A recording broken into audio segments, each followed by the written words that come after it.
ಜೈ ಕರ್ನಾಟಕ. ಇವತ್ತೇನು ಗೊತ್ತಾ, ಇವತ್ತು ನಮ್ಮ ಮಕ್ಕಳನ್ನ ಕರ್ಕೊಂಡು ನಾನು ಮಾಲ್ಗೆ ಹೋಗಿದ್ದೆ.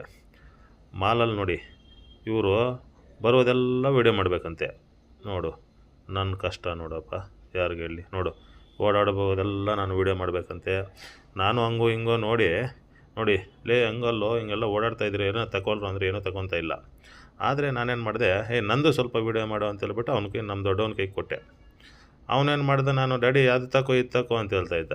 ನನಗೆ ಯಾವುದು ಬೇಡ ಇರೋ, ಯಾವುದೋ ನೋಡ್ತೀನಿ, ಯಾವುದಾದ್ರೂ ಇಷ್ಟ ಆದರೆ ನೋಡೋಣ, ಇಲ್ಲಾಂದರೆ ಸುಮ್ಮನೆ ಇರೋಣ ಅಂತೇಳ್ಬಿಟ್ಟು ಆ ಟಿ ಶರ್ಟ್ ಎಲ್ಲ ನೋಡಿದೆ. ಮತ್ತು ಹಿಂಗೆಲ್ಲ ಅಲ್ಲೆಲ್ಲ ಬಿಟ್ಟು ಈ ಕಡೆ ಬಂದರೆ ಮೊಬೈಲಿಗೆ ಬಂದ್ರಪ್ಪ, ಇದು 1,75,000 ಅಂತೆ. ನೋಡು, ಬೇಡ ಅಂದರೆ ಇವ್ರು ತಗೊಳ್ಬೇಕು ಅಂದರು. ಕಾಸಿಲ್ಲ ನಡೀರೋ ಅಂತೇಳ್ಬಿಟ್ಟು ಕರ್ಕೊಂಡು ಮತ್ತು ಮೇಲೆ ಹೋಗಿ ಅಲ್ಲಿ ಮೆಟ್ಲ ಹತ್ರ ಹೋಗ್ತಾಯಿದ್ರೆ ನಮ್ಮ ಮಗನು ವೀಡಿಯೋ ಮಾಡ್ತಾಯಿದ್ದ. ಆಮೇಲೆ ಹಂಗೆ ನಡ್ಕೊಂಡು ಹೋಗ್ತಾ ನೋಡಿ, ಮೆಟ್ಲತ್ತು ಇಳಿದ್ಬಿಟ್ಟು ಹಿಂಗೆ ಮೇಲೆ ಬಂದರೆ ಅಲ್ಲಿ ಫಿಲಿಮ್ ಹೋಗ್ಬೇಕಂದ್ರು. ಫಿಲಿಮ್ ಹೋದರೆ ಹೌಸ್ಫುಲ್ಲು, ಟಿಕೆಟ್ಗಳೇ ಸಿಕ್ಕಿಲ್ಲ. ಆಮೇಲೆ ನಾನು ಬರ್ರೋ ಅಂತ ಹೇಳ್ಬಿಟ್ಟು ಸ್ವಲ್ಪ ಅಲ್ಲಿ ವಿಡಿಯೋ ಸ್ವಲ್ಪ ಮಾಡಿಕೊಂಡು ಆಮೇಲೆ ಹಿಂಗೆ ಹಿಂದೆ ಬಂದ್ರಪ್ಪ, ಇಳ್ಕೊಂಬಂದ್ರಿ.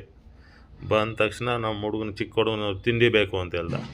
ನಡೆಯರೋ ಹೋಗ್ಬಿಟ್ಟು ಅಲ್ಲಿ ಮಾಲ್ ಕೆಳಗಡೆ ಹೋಗ್ಬಿಟ್ಟು ಅಲ್ಲಿ ಮಾಲ್ಗೆ ಹೋಗ್ಬಿಟ್ಟು ಅಲ್ಲಿ ಅದು ಇದು ತಿಂಡಿ ಗಿಂಡಿ ಏನೇನೋ ತಗೊಂಡ್ರು. ತಗೊಂಡ ತಕ್ಷಣ ಮತ್ತೆ ಹೋಗೋಣ ಮನೆಗೆ ಅಂತ ಹೇಳ್ಬಿಟ್ಟು ಮನೆಗೆ ಹೋದ ಚಪಾತಿ ಚಿಕನ್ನು ಊಟ ಮಾಡ್ತಾವ್ರಿ. ನೋಡಿ, ಎಲ್ಲ ನೋಡಿ, ನಮ್ಮ ಫ್ಯಾಮ್ಲಿ ಇದು. ನಾನು, ನಮ್ಮ ಮಿಸ್ಸಸ್ಸು, ನಮ್ಮ ಚಿಕ್ಕ ಮಗನು, ನನ್ನ ದೊಡ್ಡ ಮಗನು ಎಲ್ಲ ಊಟ ಮಾಡಿಕೊಂಡು ನೆಮ್ಮದಿಯಾಗಿ ಮನೆಯಾಗಿದ್ದೀರಿ.